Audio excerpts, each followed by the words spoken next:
आज से करीब 57-58 साल पहले इस कहानी की शुरुआत होती है। लेकिन इस कहानी का जो आखिरी पन्ना है वो शायद साल 2024 में बदला गया। कहानी 1968 की है, 1968। और ये कहानी अमेरिका के कैलिफोर्निया के जंगल के करीब एक आलीशान घर बना हुआ होता है।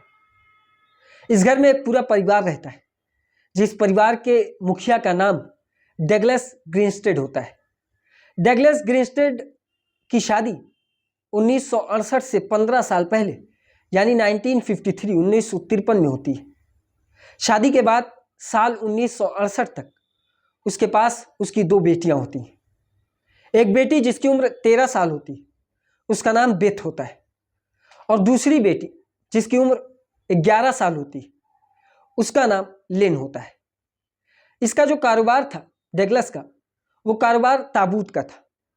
कारोबार इसका ठीक ठाक चलता था, बड़े पैमाने पे था, और उससे वो काफ़ी अच्छा पैसा कमाया करता था, जिसके चलते उसने जंगल के करीबी इलाके में एक अपना आलीशान बड़ा घर बनवाया हुआ था, और उसी घर में उसका पूरा परिवार रहता था। डगलस का इन कारोबार के अलावा भी एक शौक था, और वो शौक शिकार करने का, हंटिंग। वो जंगल जाता, लगभग एक हफ्ते वहाँ पर रुकता, और शिकार करने के बाद फिर वो अपने एक हफ्ते के बाद अपने घर वापस चला आता था। 1968 की एक तारीख आती है। डगलस अपनी पत्नी से कहता है कि वो जंगल जा रहा है शिकार करने के लिए, क्योंकि उसकी रूटीन थी। वो अक्सर महीने 2 महीने में एक ट्रिप प्लान करता, जंगल जाता, शिकार करता था। उसकी पत्नी उसे घर तक बाहर छोड़ने के लिए आती। डगलस अपनी कार में बैठता है और जंगल की तरफ निकल जाता है। अब यहाँ पर उसका परिवार, उस घर में उसकी पत्नी बरबरा और उसकी दो बेटियां बेथ और लेन अकेले थी। डगलस जंगल जाता है, वहां पर शिकार उकार करता है। इधर बेथ और लेन अपने पापा का इंतजार करती हैं, क्योंकि उस वक्त उनकी उम्र छोटी थी। लगभग धीरे धीरे एक हफ्ता गुजर जाता है। जिस दिन एक हफ्ता गुजरा तो बरबरा ये इंतजार में थी कि उसका पति यानी उसका शौहर आज वापस आएगा, क्योंकि अक्सर वो एक हफ्ते के लिए ही जंगल पर शिकार करने के लिए जाता था। लेकिन इस बार एक हफ्ता पूरा होने के बाद रात तक वो इंतजार करती है, लेकिन डगलस वापस नहीं आता। फिर वो सोचती कि शायद हो सकता है शिकार के इंतजार में और दिन रुकना पड़ गया होगा। वो 1-2 दिन और इंतजार करती है, लेकिन 1-2 दिन और इंतजार करने के बाद जब डगलस वापस नहीं आता तो वो इलाके के लोगों से बताती है और करीब के पुलिस स्टेशन में जाकर कंप्लेन लिखवाती है। पुलिस स्टेशन में कंप्लेन लिखवाने के बाद अब वो अपने घर वापस आती है, और उसके घर के बाहर उसके आस पड़ोस के लोग जितने भी वहाँ पर मौजूद होते, वो सारे लोग भीड़ लगा लेते, क्योंकि डगलस को वहाँ के लोग काफ़ी मानते थे। क्योंकि वो जब भी शिकार करने जाता, वहाँ से जब कुछ लेकर आता तो लोगों में बांटता। उस वक्त टेक्नोलॉजी का ज़माना भी नहीं था, मोबाइल फ़ोन और सोशल मीडिया प्लेटफॉर्म, ये सारी चीज़ें नहीं थी, तो लोग अपने में बिजी भी नहीं रहते थे। लोगों से मिलना जुलना, उठना बैठना, ये सारी चीज़ें उस वक्त होती थी, जिसकी वजह से काफ़ी लोग डगलस से मोहब्बत करते थे। इसी के चलते डगलस के घर के बाहर आस पड़ोस के लोगों की भीड़ लगती, और उसके बाद पड़ोस के लोग डगलस की पत्नी बरबरा के साथ उस जंगल के अंदर जाते हैं और डगलस को खोजने की कोशिश करते हैं। लेकिन तमाम कोशिश के बावजूद जो परिवार वाले और आसपास के लोग थे, उन्हें कुछ भी हाथ नहीं लगता। इधर पुलिस की टीम भी डगलस को सर्च करने के लिए पूरी एक टीम बनाती है और उस टीम को जंगल की तरफ भेजती।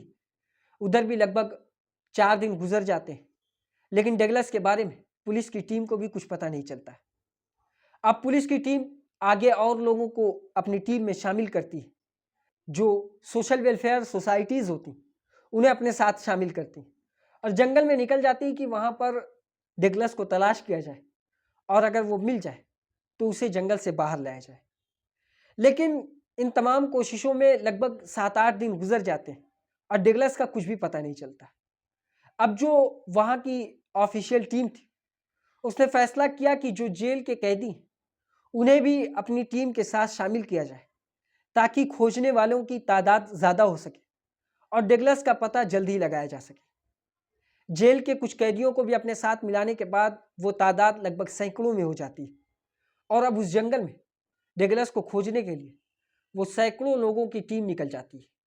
और इसी बीच जब सैकड़ों लोगों की टीम डगलस को ढूंढने के लिए उस जंगल में जाती है, तो उसी के साथ एक चॉपर, कुछ हेलीकॉप्टर उस जंगल के ऊपर उड़ते हैं, जो डगलस को हेलीकॉप्टर के जरिए भी ढूंढने की कोशिश करते हैं। उसी चॉपर के जरिए उस टीम को एक कैंप के ऊपर नजर पड़ती है। वो फौरन ये ऐलान करते हैं कि डगलस शायद मिल चुका है। वो उस कैंप के करीब जाते हैं। जो पैरा टीम थी, यानी पैरा मिलिट्री टीम जो वहां पर सर्च कर रही थी, वो वहां पर जाती है। जाकर वहां देखते हैं तो एक कार, जिस कार से डगलस उस जंगल में आया था, वो वहां पर खड़ी हुई है। और उसी के साथ उसी कार के करीब एक कैंप लगा हुआ है। लेकिन इसके आसपास भी डगलस का कुछ पता नहीं था।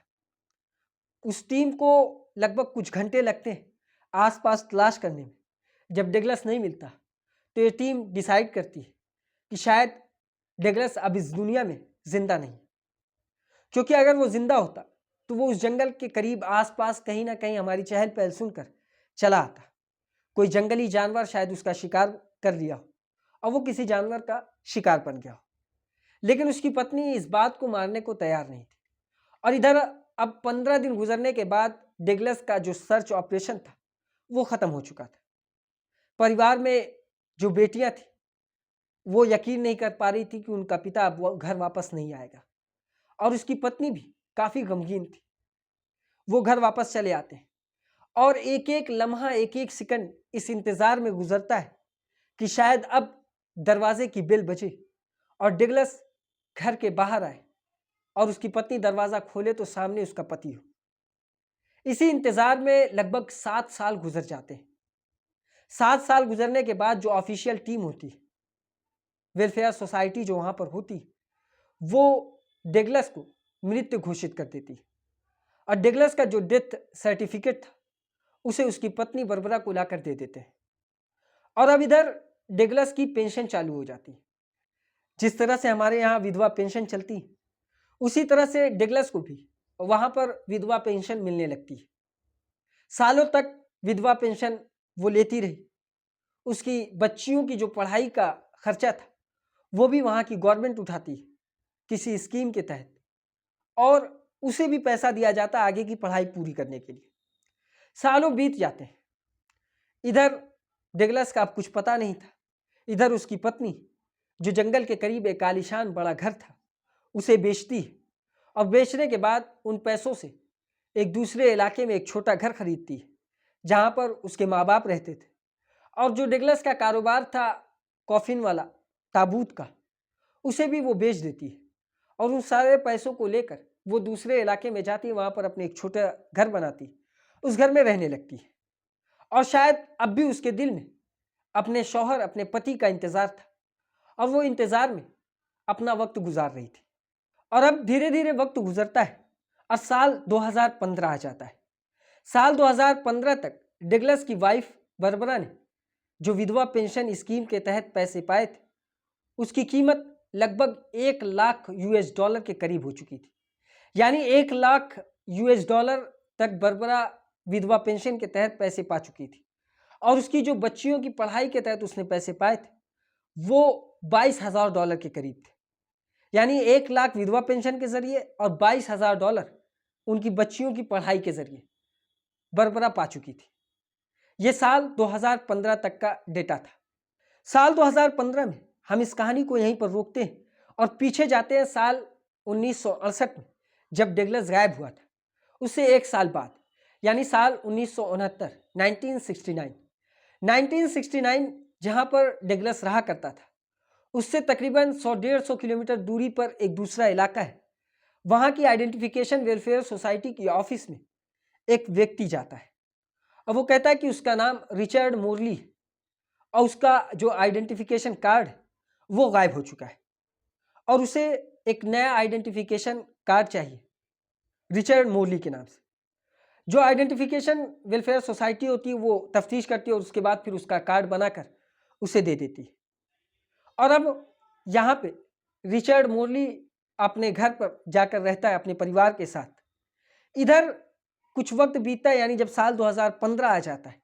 साल 2015 में इसी वेलफेयर सोसाइटी की ऑफिस में एक महिला जाती है और वो महिला उस ऑफिस में जाकर कहती है कि अभी तक वो एक वर्किंग वुमेन थी, यानी वो काम करती हुई लेडी थी और उसे विधवा पेंशन की ज़रूरत नहीं थी।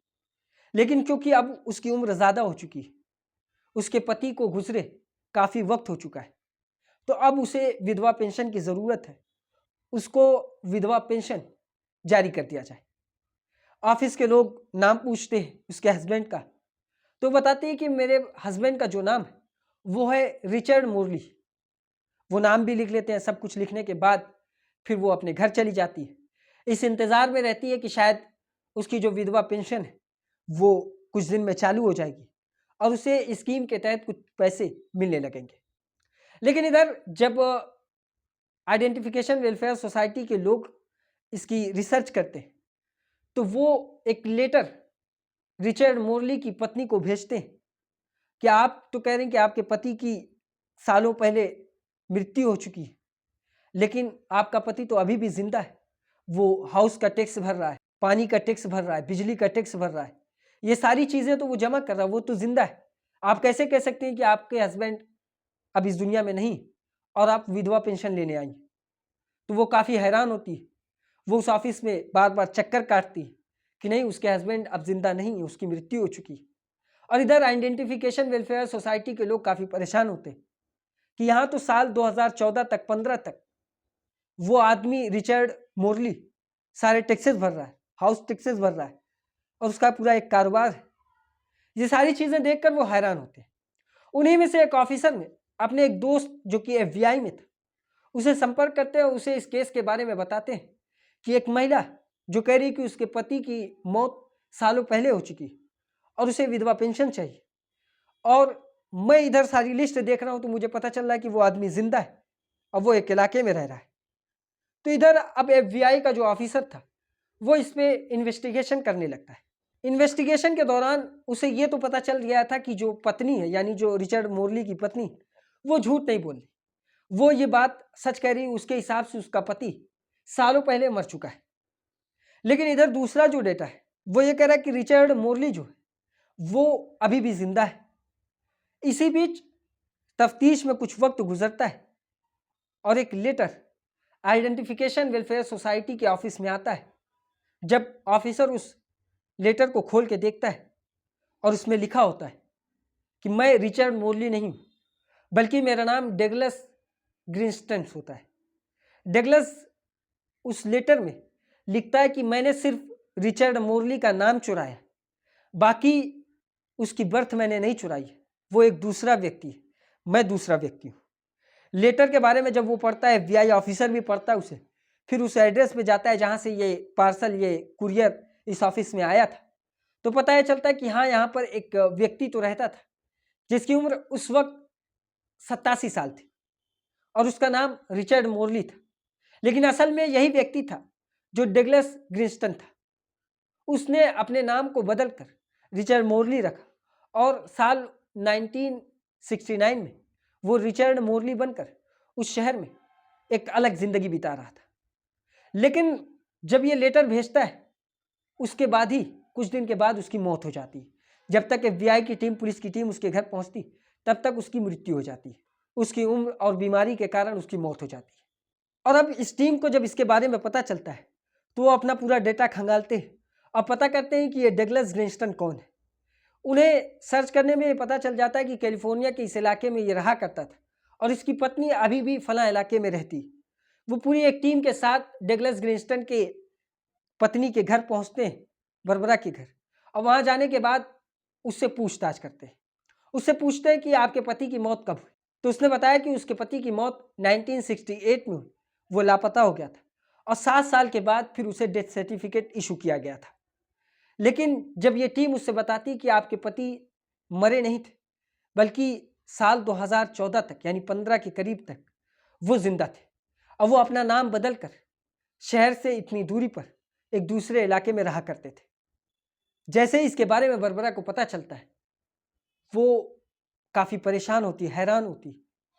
अब वो इस बात पर यकीन नहीं करती। लेकिन जब वो लेटर दिखाया जाता और बाकी चीज़ें उसे दिखाई जाती, उसकी पुरानी तस्वीर दिखाई जाती, तो पता चलता है ये वाकई में उसका पति ग्रिंस्टन है। लेकिन उसे तज्जुब हो रहा था कि आखिर क्या वजह थी कि उसने पूरी ज़िंदगी हम लोगों से छिपकर, अपनी 2 बेटियों से छिपकर पूरी ज़िंदगी उसने बिताई और शहर से इतनी ही दूरी पर था वो, लेकिन एक दिन भी वो हम लोगों के बारे में नहीं सोचा और हम लोगों से आकर मिलने की कोशिश नहीं की। इसी परेशानी के चलते वो और भी जानकारी इकट्ठा करना शुरू कर देती है। तो आखिर में जाकर उसे ये पता चलता है कि असल में डगलस ग्रिंस्टन जो था, उसकी शादी 15 साल पहले तो हुई थी, उसकी 2 बेटियां भी थी, लेकिन उसी के पड़ोस में एक लड़की रहती थी, जिस लड़की के साथ उसका अफेयर था और वो दोनों एक दूसरे के साथ अलग ज़िंदगी बिताना चाह रहे थे, जिसके चलते डगलस ग्रिंस्टन ने एक प्लान बनाया और वो प्लान यही था कि वो शिकार के बहाने जंगल जाएगा और जंगल से वो लापता हो जाएगा। उसी के चलते वो जंगल जाता है और लापता हो जाता है। लगभग हफ्ते भर आसपास के मोहल्ले वाले उसे ढूंढते हैं और उसमें वो महिला भी शामिल थी ढूंढने में, जो महिला आगे जाकर उसके साथ जिंदगी बिताने वाली थी, जो उसके प्लान में शामिल थी। जब उसके बारे में कुछ नहीं पता चलता तो हफ्ते भर के बाद वो दूसरी महिला वहां से गायब हो जाती है। किसी को ये एहसास भी नहीं होता कि ये महिला क्यों गायब हुई, क्योंकि लोग इधर से उधर मूव हुआ करते हैं, शिफ्ट हुआ करते हैं, तो किसी को इस बात का एहसास नहीं हुआ। और ये दोनों उस जगह से लगभग 100-150 किलोमीटर की दूरी पर एक दूसरे इलाके में घर लेते हैं और वहाँ पर जाकर अपनी एक दूसरी ज़िंदगी की शुरुआत करते हैं और यहाँ अपनी पहली पत्नी और बच्चों को छोड़कर एक दूसरी ज़िंदगी जीने लगता है। इधर जब डगलस ग्रिंस्टन की पत्नी बरबरा को इस बात का पता चलता है तो सोचिए कि उसके ऊपर कितना बड़ा पहाड़ टूटा होगा।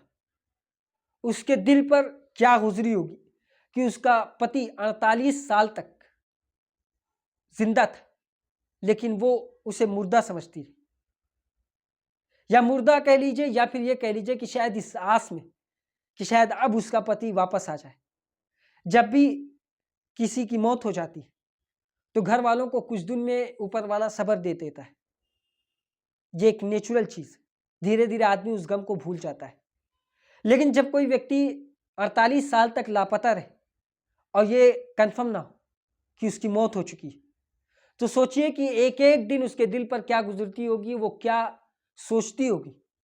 वो एक एक पल, एक एक सेकंड इस बात का इंतजार करती होगी कि शायद अब उसके दरवाजे की बेल बजेगी और उसके सामने उसका पति खड़ा होगा।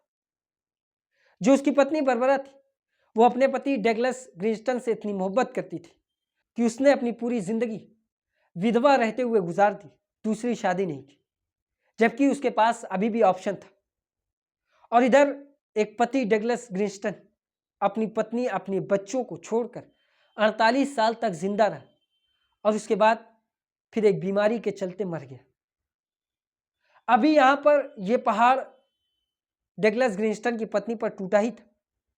वो अभी इस बात से शायद उभर भी नहीं पाई थी कि अचानक अथॉरिटीज की तरफ से उसे एक और प्रेशर, एक और बवाल उसके सर पर आकर खड़ा हो जाता है। और वो प्रेशर, वो बवाल होता ही है कि अभी तक उसने जो विधवा पेंशन उठाई थी, यानी $1,00,000 के करीब, और उसका जो उसकी बच्चियों की पढ़ाई के चलते $22,000 के करीब ये विधवा पेंशन के जरिए इन्हें मिला था। ये सारे पैसे अथॉरिटीज के आदेश के मुताबिक बरबरा को वापस करने पड़ेंगे। जैसे ये बात वो सुनती है, वो काफी परेशान होती, वो अदालत का दरवाजा खटखटाती है। अदालत में जब उसकी सारी कहानियों को रखा जाता है तो अदालत एक फैसला करती है कि बात तो सही है कि उसे खुद भी नहीं पता कि उसका पति जिंदा है या मर गया। अथॉरिटीज ने उसे डेथ सर्टिफिकेट दिया, उसने खुद इस बात को मानने से इनकार किया था। और अब विधवा पेंशन के तहत उसको जो पैसे मिले वो अथॉरिटीज वापस ले रही। इसमें शायद जाती, इस वजह से वो अथॉरिटीज को भी नज़रअंदाज नहीं करते और बरबरा की परेशानी को भी नज़रअंदाज नहीं करते। और अदालत एक आदेश देती है कि बरबरा को हर महीने सिर्फ $10 इकट्ठे करने होंगे और इन्हें लौटाने होंगे, यानी इसके ऊपर ज़्यादा प्रेशर नहीं डालते। और इस बात पे वो राज़ी भी हो जाती है।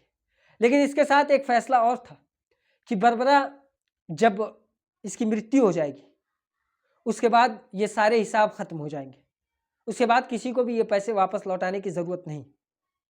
इसी फैसले के साथ बरबरा कुछ सालों तक ये पैसा देती रही और शायद 2-2.5 साल ये पैसा देती रही। साल 2018 में बरबरा की भी मौत हो जाती है। उस वक्त बरबरा की उम्र 89 ईयर होती है, यानी 89 साल की उम्र में बरबरा की मौत हो जाती है। और अब उनकी बच्चियों जो बेथ और लेन थी, उन्होंने ये सोचा था कि उन्हें ये पैसा अब वापस नहीं लौटाना पड़ेगा, लेकिन अचानक अथॉरिटीज़ ने एक क्लेम किया और वो क्लेम ये था कि वो इस घर को बेचकर अपने उस पैसे की पूर्ति करेंगे। जिसके बाद बेथ और लेन दोबारा से अदालत में जाते हैं और अदालत में सालों तक ये कार्रवाई पेंडिंग रहती है। शायद अब साल 2024 में ये मामला सुलझ चुका होगा और बरबरा की बेटियों को वो घर वापस मिल चुका होगा, क्योंकि पुख्ता रिपोर्ट अभी तक इस बारे में नहीं सामने आई है। मैंने काफ़ी ढूंढने की कोशिश की, लेकिन अभी तक इसके बारे में कोई भी ऐसी इंफॉर्मेशन लीगल प्लेटफॉर्म्स पर मौजूद नहीं। ये थी आज की कहानी। इसी तरह की और कहानी सुनने के लिए हमारी इस वीडियो को लाइक करें, हमारे चैनल को सब्सक्राइब करें और बेल आइकन को जरूर दबाएं।